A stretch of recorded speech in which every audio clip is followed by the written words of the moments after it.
नमस्कार दोस्तों, मैं अमित स्वागत करता हूं आपके अपने YouTube चैनल पर। दोस्तों, अभी तक आपने मेरा चैनल सब्सक्राइब नहीं किया तो सब्सक्राइब कर लें और बेल आइकन को प्रेस कर लें ताकि कोई भी वीडियो मैं अपलोड करूं तो आपको तुरंत नोटिफिकेशन मिल जाए। दोस्तों, ये जो वीडियो है वो एजुकेशन पर्पस के लिए है, इसलिए आप ये वीडियो शुरू से आखिर तक पूरा ध्यानपूर्वक देखिएगा ताकि जो भी कंसेप्ट इसमें टेक्निकल एनालिसिस के डिस्कस किए गए हैं वो आप दूसरे किसी प्राइस चार्ट पर यूज करके उससे लाभ उठा सकते हैं। दोस्तों, अभी यह रिसेंट पास्ट में जो इंडिया चाइना का जो क्लैश हुआ है गलवान वैली में, वो एक बहुत बड़ा फैक्टर रहा है और वो एक बहुत बड़ा साइकोलॉजिकल वॉरफेयर रहा है मार्केट के लिए। और क्यों जो है मार्केट वो न्यूज़ आने के बाद जो है गिरा नहीं और उल्टा बढ़ गया, वो सब जानने की हम कोशिश करेंगे इस वीडियो में। और जो है डिस्कस करेंगे कि वॉर साइकोलॉजी कैसे जो है इम्पैक्ट करता है मार्केट को, और समझने की कोशिश करेंगे कि क्यों वॉर साइकोलॉजी को समझना भी जरूरी होता है मार्केट के संदर्भ में या मार्केट के पर्सपेक्टिव में। तो आइए स्टार्ट करते हैं दोस्तों गलवान वैली क्लैश के की पॉइंट से। तो अगर की पॉइंट्स अगर हम देखते हैं तो नो बुलेट वाज फायर्ड, मतलब किसी भी साइड में जो है किसी ने भी, ना इंडिया ने ना चाइना ने कोई बुलेट फायर किया। मतलब कि जो पुरानी ट्रीटीज थी इंडिया और चाइना की, 93 की हो चाहे 96 की हो, 2004-5 की हो, 2013 की हो, सारी ट्रीटीज जो है रेस्पेक्ट की गई और जो है किसी ने भी बुलेट फायर नहीं किया। वरना 3 साढ़े 3 घंटे की जो हाथापाई हुई थी उसके अंदर चाहते तो दोनों साइड में से कोई ना कोई आर्म्स यूज कर सकते थे, बंदूकें चला सकते थे, गोले दाग सकते थे, पर ऐसा नहीं हुआ दोस्तों। इसमें जो सरप्राइजिंग बात रहा और जो मतलब बात बिगड़ने वाला बात रहा वो है नेल्ड रोड से जो सडन अटैक किया चाइनीज सोल्जर ने इंडियन सोल्जर्स के ऊपर। वो सबसे बड़ा जो है सरप्राइजिंग था इंडियन ट्रूप्स के लिए और एक इंडियन गवर्नमेंट के लिए तो शॉकिंग था। बिकॉज आप देखेंगे चाहे वो सीडीएस बिपिन रावत के विजुअल्स हो, चाहे रक्षा मंत्री के हो, चाहे वो अपने दूसरे चीफ ऑफ डिफेंस स्टाफ के विजुअल्स हो, वो कहीं ना कहीं जो है उनको लग रहा था कि दे वर चीटेड। बिकॉज गवर्नमेंट को कहीं से ये था कि इस मामले को जो है बातचीत से सुलझा लिया जाएगा। लेकिन जब ऐसा नील रोड से हमला हुआ तो उनको लगा कि कहीं ना कहीं उनके विश्वास को जो है चोट पहुंचाई गई है। और इसकी वजह से जो है मार्केट में एकदम से इन चीजों का एस्केलेशन होना चालू हो गया और सबको ऐसा लगा कि कुछ ना कुछ तो होगा। तो तीसरा जो पॉइंट है इसके अंदर जो आगे डेवलप हुआ जो है, इंडियन ट्रूप्स जो है कुछ डिटेन हो गए थे। बिकॉज इंडियन ट्रूप्स की जो वहाँ पर संख्या थी कम थी और चाइनीज ट्रूप्स की ज्यादा थी। तो इंडियन ट्रूप्स कुछ 10 के नंबर में, जैसा कि मीडिया रिपोर्ट में निकल के आया है, वो डिटेन कर लिए गए थे चाइनीज आर्मी द्वारा। बट बाद में वो उन्हें रिलीज कर दिया गया या छोड़ दिया गया है। तो ये एक पॉजिटिव डेवलपमेंट हुआ है। ऐसे ही जो चाइनीज सोल्जर जख्मी हुए थे या मरे थे और वो नो मैन लैंड में थे जहाँ पर ये फाइट हुआ है, तो वहां से भी जो चाइनीज हेलीकॉप्टर आया और उनको ले जाने दिया गया। वहां पर कोई एक्शन भारतीय सेना ने नहीं किया। तो कहीं ना कहीं जो है दोनों जो देश हैं कहीं ना कहीं इस चीज को ज्यादा एस्केलेट नहीं करना चाहते हैं और इसे रिजॉल्व भी करना चाहते हैं। इस मैसेज में बड़ा क्लियर था। और चौथा सबसे बड़ा जो पॉइंट है, वो जो की टेक अवे है इस क्लैश का, वो ये है कि चाइना ने सडनली जो है गलवान वैली पर अपना क्लेम स्टार्ट कर दिया है। आज से पहले चाइना ने कभी इसके ऊपर क्लेम नहीं किया। इनफैक्ट चाइना का बॉर्डर कभी इंडिया से लगता ही नहीं था पहले का। अगर हम देखें, अगर तिब्बत को जो उसने अग्रेस किया है, इसकी वजह से चाइना का जो बॉर्डर है वो इंडिया के साथ लगना स्टार्ट हुआ है। अदरवाइज जहाँ पर अभी ये पोजीशन है लेह लद्दाख में, अगर तिब्बत बीच में होता और तिब्बत एग्जिस्टेंस में होता तो इंडिया का जो बॉर्डर है वो तिब्बत के साथ होता था, ना कि चाइना के साथ वहां पर। तो चाइना का तो ये रहा है कि वो हमेशा जो भी स्ट्रेटेजिक लोकेशंस होते हैं उनके ऊपर हमेशा क्लेम स्टार्ट करना चालू कर देता है। चाहे वो फिर साउथ चाइना सी हो, चाहे वो ताइवान हो, फिर चाहे वो हांगकांग हो, जहाँ पे भी उसको लगता है कि हाँ ये स्ट्रेटेजिक इम्पोर्टेंस लोकेशन है और यहाँ से जो है वो उसका जो सुप्रीमेसी दिखा सकता है, तो वो वहाँ पर उस जगह को क्लेम करना स्टार्ट कर देता है। तो ये कोई नई बात नहीं है चाइना के लिए। तो अब दोस्तों भारत के लिए ऑप्शंस क्या है? बिकॉज जो शॉक लगा है इंडियन गवर्नमेंट को और जो आर्मी का मोरल है जिसको मतलब डेंट हुआ है, तो कहीं ना कहीं रिप्लाई तो बनता है और करारा जवाब बनता है। मतलब इसमें कोई सेकंड थॉट नहीं रखना चाहिए कि जवाब नहीं मिलेगा। जवाब तो मिलेगा, 100% मिलेगा। पर जवाब कैसे दें? बुलेट चला के दें या कुछ और कन्वेंशनल तरीके से दें, जैसे कि चाइना ने किया है। नील रोड्स वगैरह जो है वो स्टोन एज के ज़माने के स्टाइल से जो उन्होंने हमला किया है, तो ट्रीटी भी रेस्पेक्ट हो गई और उनका जो है हमला भी हो गया। तो ऐसा ही कुछ इंडिया भी कर सकता है। साइकोलॉजिकल वॉर गेम है, दुश्मन के साइकोलॉजी को तोड़ना है, और साइकोलॉजी इस टाइम जो है चाइना की वो बहुत क्लियर है कि इंडिया के ऊपर एग्रेशन का दबाव बना के जो है वो गलवान वैली के ऊपर कब्जा करना है। तो वो तो होने नहीं देना है। तो उसके लिए क्या फिर रिजॉर्ट्स अपने पास रह जाते हैं, कि क्या रास्ते भारत सरकार के पास रह जाते हैं कि चाइना को थोड़ा सा सबक भी सिखाया जाए और चीजें एस्केलेट भी ना हो। तो दोस्तों, अगर आपने बाहुबली पिक्चर देखी होगी, जिसके अंदर जो है 3 इंस्टेंसेस ऐसे मेरे को समझ में आए, इसके अंदर जो है वो बिना हथियार के भी उन्होंने दुश्मनों को काफी नुकसान पहुंचाया। तो पहले इंस्टेंस की अगर हम बात करेंगे, तो एक टेंट का जो कपड़ा था उसके दुश्मन सेना के ऊपर फेंक दिया गया केरोसिन लगा कर, और उसके अंदर आग लगा दी गई। तो उससे जो है काफी नुकसान दुश्मन सेना को हुआ।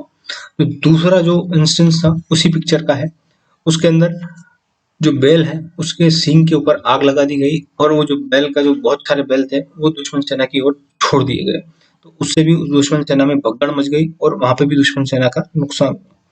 और जो तीसरा एक और जो सबसे खतरनाक था उस पिक्चर के हिसाब से, जो टर्निंग पॉइंट था और जो उनको युद्ध जिताया, वो ये था कि उन्होंने जो है एक डैम था उसको तोड़ दिया, तो उसका सारा पानी के बहाव में दुश्मन की सेना वाइप ऑफ हो गई, साफ हो गई उसके अंदर। तो ऐसी कुछ स्ट्रेटेजी शायद भारत सरकार अपनाए, और उस हिसाब से जो है फिर मार्केट का रिएक्शन भी होगा। तो कहने का मतलब ये है कि मार्केट जो बढ़ा उसके अंदर ये भी एक पॉइंट्स हैं जो समझने वाले थे, जो स्मार्ट पीपल थे, उन्होंने इस चीज को आभास किया कि गवर्नमेंट जो है इसको कहीं ना कहीं इसी तरीके से जो है रिप्लाई करेगी, और इसी वजह से जो है मार्केट गिरा नहीं, उल्टा मार्केट वहां से गेन करके बंद हुआ है। तो दोस्तों, आइए चलिए अब हम चलते हैं कारगिल वॉर के टाइम में। सपोज हम एक ये सिनेरियो भी लेते हैं कि कारगिल के टाइम में जो हुआ था, एक लिमिटेड वॉर हुआ था, क्योंकि भारत और पाकिस्तान का एलओसी बहुत लंबा है, उसके बाद बॉर्डर तो और भी बहुत ज्यादा लंबा है, पर जो क्लैश हुआ था वो सिर्फ कारगिल एरिया तक ही सीमित रखा था इंडियन गवर्नमेंट ने, और उधर पाकिस्तान से भी जो है वो कारगिल एरिया तक ही सीमित रहा था। तो उससे फायदा ये हुआ कि जो है इकोनॉमी को कम नुकसान हुआ वो टाइम पे, क्योंकि अगर वॉर होता है तो सबसे पहला जहन में ये आता है कि इकोनॉमी को नुकसान होगा, और अभी के केस में जब कोविड-19 की वजह से इकोनॉमी ऑलरेडी जो है बहुत भारी नुकसान झेल चुकी है, तो कहीं ना कहीं वॉर दोनों नेशंस के लिए अच्छी बात नहीं होगी। और ये दोनों नेशंस जो हैं उन्होंने अपने कहीं ना कहीं जो वो मूव्स हैं उसके अंदर दिख रहा है कि दोनों नेशंस फुल स्केल वॉर जो है नहीं चाहते हैं, ना चाइना चाहता है ना इंडिया चाहता है, बिकॉज चाइना का तो बैलेंस ऑफ ट्रेड जो है इंडिया के साथ बहुत ज्यादा है और उसके फेवर में है। तो चाइना कभी नहीं चाहेगा कि फुल स्केल वॉर हो और कुछ ऐसा हो जाए जिसकी वजह से चाइनीज कंपनीज की और चाइनीज सामान की जो है भारत में कम से कम 8-10 साल 15 साल के लिए परमानेंटली एंट्री पर रोक लग जाए। तो दोस्तों, क्या हुआ था कारगिल वॉर के टाइम पे, कैसा मार्केट का परफॉर्मेंस रहा, वो हम जानेंगे अगली स्लाइड में। और उसके थ्रू जो है वॉर साइकोलॉजी को समझने की कोशिश करेंगे कि वॉर साइकोलॉजी में जो मार्केट्स पे क्या इम्पैक्ट आता है और कैसे उससे प्रॉफिट करने का एक हम कुछ सीख सकते हैं।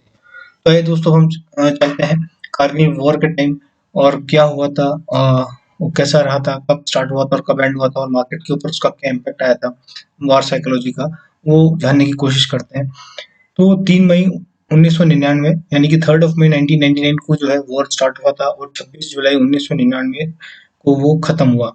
ये जो वॉर था 2 महीने 3 हफ्ते और 2 दिन चला। ठीक है, तो वो टाइम में निफ्टी का क्या परफॉर्मेंस रहा वो हमने पहले से स्लाइड पर निकाल के रखा हुआ है। तो मई जून जुलाई का जो अगर हम परफॉर्मेंस देखेंगे 3 महीने का, वो 15% पॉजिटिव रिटर्न आया था। इनिशियली जो है निफ्टी गिरा था उसके अंदर, और बट उसके बाद जो है निफ्टी ने रिकवर किया और वो जो है पॉजिटिव 3 महीने में 15% का रिटर्न दे दिया। अगर 6 महीने का रिटर्न देखेंगे मई से, तो अगस्त सितंबर अक्टूबर और ऐड कर लेते हैं अगले, तो 17% का रिटर्न आया था, मतलब कि 2% का और एडिशन उसमें हुआ था।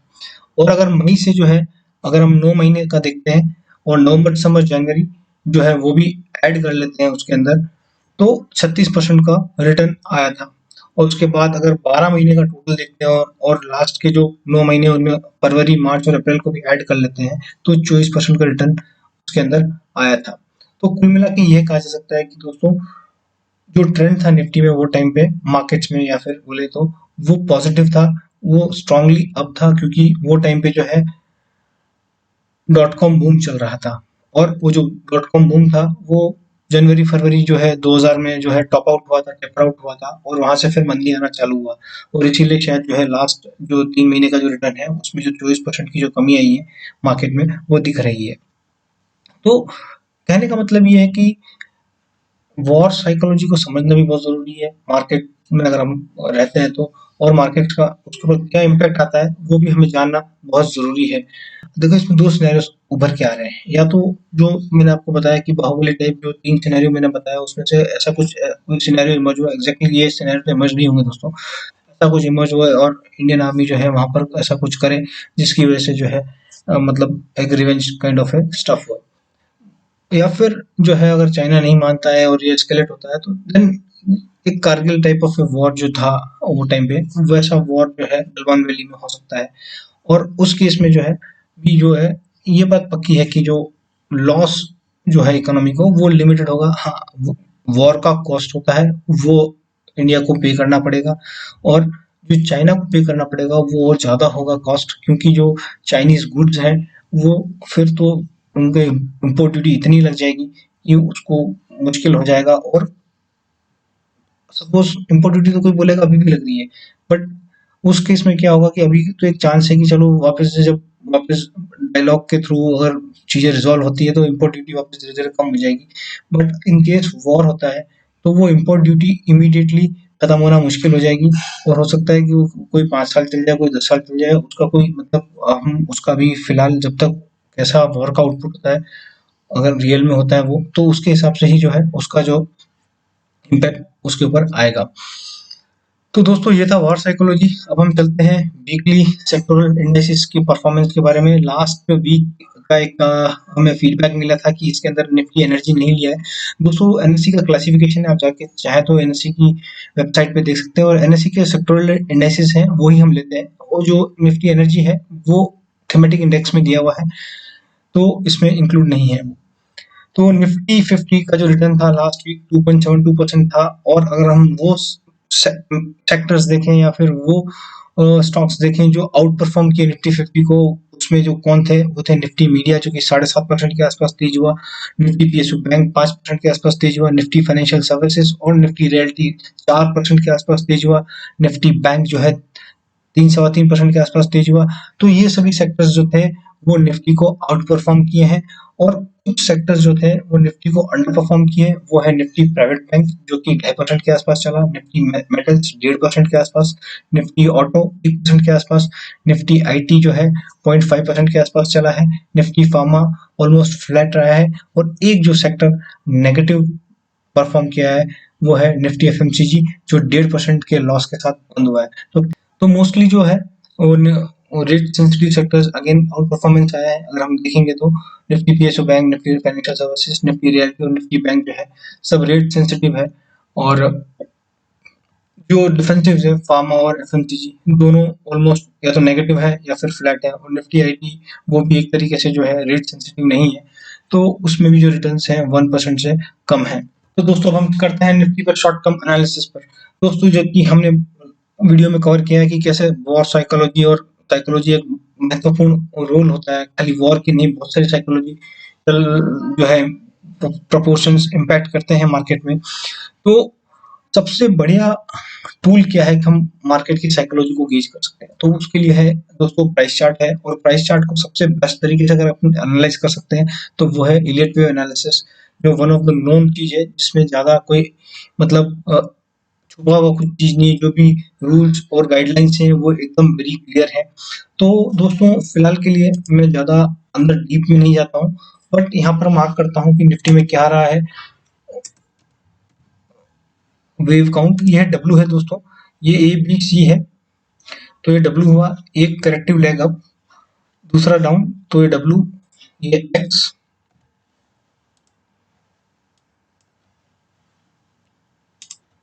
और ये वाई चल रहा है दोस्तों। इसके अंदर वापस से ए हो चुका है, बी हो चुका है, और हम सी की तरफ जा रहे हैं। सी स्टार्ट हो चुका है दोस्तों। यहाँ पर ये सी जो है यहाँ से स्टार्ट हो चुका है, और ये सी जो है उसका जो मिनिमम प्रोजेक्शन आ रहा है वो भी मैं बताऊंगा कितना आएगा। तो सी का जो मिनिमम प्रोजेक्शन जो एनालिसिस के हिसाब से आ रहा है वो लगभग लगभग 10,500 के आसपास आ रहा है, लगभग लगभग मोटा मोटा 10-20 पॉइंट छोड़ दीजिए आप। और ये ऊपर में यहाँ पर ये फिबोनाची से प्रोजेक्शन है दोस्तों। ये मैं मेरे प्राइवेट कोर्स में सिखाता हूँ। जो भी मेरा प्राइवेट कोर्स करता है मैं उसको इलियट वेव का, उसको मैं ये सब चीज़ सिखाता हूँ, कैसे वेव काउंट करना है और कैसे उसको करना है। तो फिलहाल के लिए आपके लिए इतना इंपॉर्टेंट है कि आप ध्यान रखिए 10,500 जो है निफ्टी पे एक बड़ा लेवल है, गिव एंड टेक कुछ फ्यू पॉइंट्स। तो 10,500 जो है एक क्रिटिकल रेजिस्टेंस जोन है, और सपोज ज्यादा निकलता है तो कहाँ तक जा सकता है, ये तो मिनिमम प्रोजेक्शन है 10,500 का। और अगर सपोज ज्यादा अच्छा निकलता है निफ्टी या अच्छा रेजोल्यूशन आता है तो इक्वलिटी में जा सकता है 11,070 के आसपास।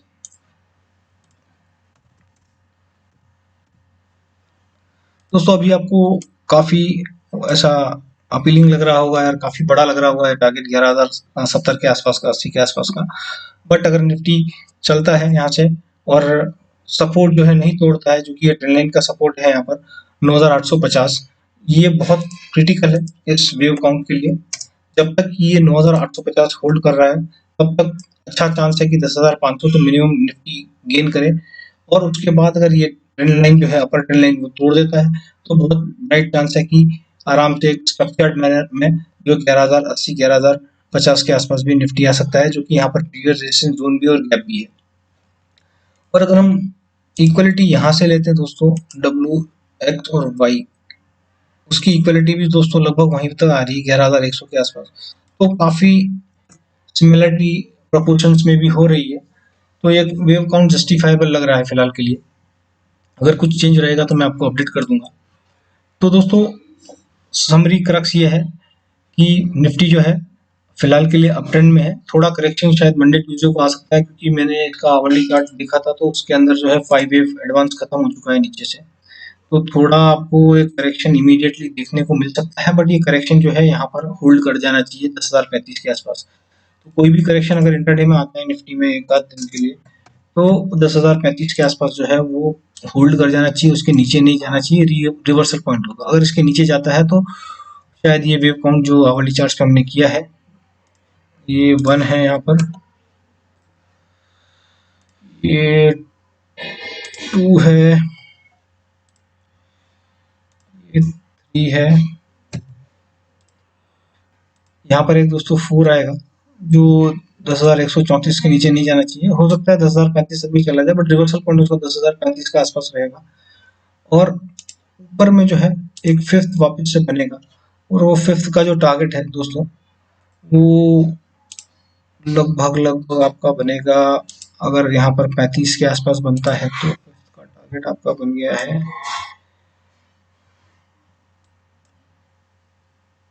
10,560 के आसपास आ रहा है। वही है 10,500 10,560 के आसपास जो है वापस जो है इसका फिफ्थ बनेगा, यहाँ पर फोर्थ आएगा ये। दोस्तों ये काफी कॉम्प्लिकेटेड होगा, बट मुझे पता है काफी लोगों को नहीं समझ में आएगा, बट लेवल्स आप ध्यान में रखिए, जो भी है लेवल्स आपको आराम से समझ में आ जाएंगे। तो दोस्तों ये है निफ्टी का इलियट वेव एनालिसिस, बड़ा एडवांस एनालिसिस है जो कि साइकोलॉजी को भी गेज करता है, और यही एक ऐसा टूल है जो कैंडलस्टिक के बाद जो एडवांस लेवल में जो है साइकोलॉजी को गेज कर सकता है।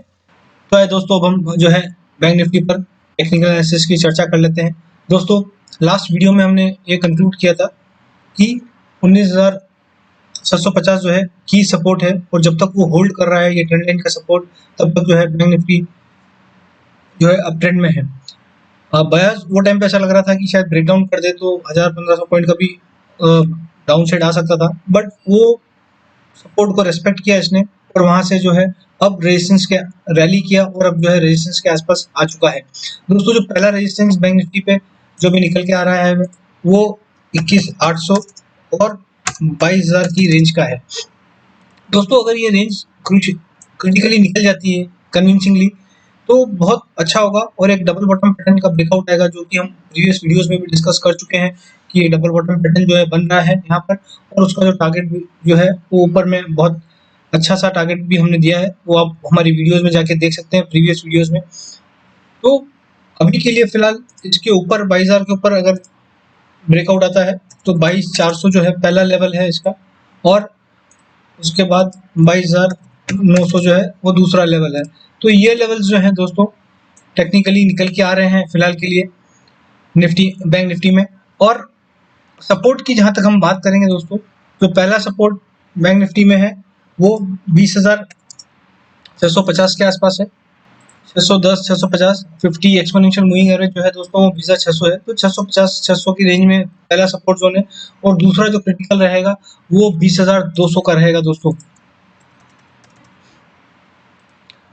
20,200 का दूसरा क्रिटिकल सपोर्ट जोन। तो दोस्तों आने वाले कुछ दिनों में हम ये 22,000 का लेवल को बहुत क्रूशियल वे में वॉच करेंगे। अगर ये 22,000 का लेवल निकल जाता है तो मोस्ट लाइकली जो है निफ्टी का जो 10,500 का जो लेवल का रेजिस्टेंस जोन है वो भी शायद ब्रेकआउट दे दे, बिकॉज यहाँ पर भी अगर हम वेव काउंट करेंगे तो काफी बुलिश वेव काउंट जो है निकल के आ रहा है। ये 1 है, या फिर ए भी ले सकते हैं दोस्तों उसको, अगर ए लेते हैं, और ये चलो इसको भी फिलहाल करेक्टिव ही ले लेते हैं दोस्तों। ये ए है, ये बी है, और ये सी स्टार्ट हुआ है ऊपर में, और सी का जो है ये सिर्फ अभी 1 हुआ है यहाँ पर। अब ये 2 होगा, यहाँ पर ये 2 हो गया है, और अभी जो है अभी हम 3 में है। तो मोस्ट लाइकली जो सिनेरियो है दोस्तों वो ये है कि ये जो रेजिस्टेंस जोन है 22,000 का अगले 1-2 दिन में निकल जाना चाहिए, और अगर निकलता है तो काफ़ी पॉजिटिव रहेगा निफ्टी के लिए भी और बैंक निफ्टी के लिए भी। तो दोस्तों आशा करता हूँ आपको मेरा वीडियो पसंद आया होगा। पसंद आया तो लाइक, शेयर और सब्सक्राइब जरूर करें। Thank you for watching.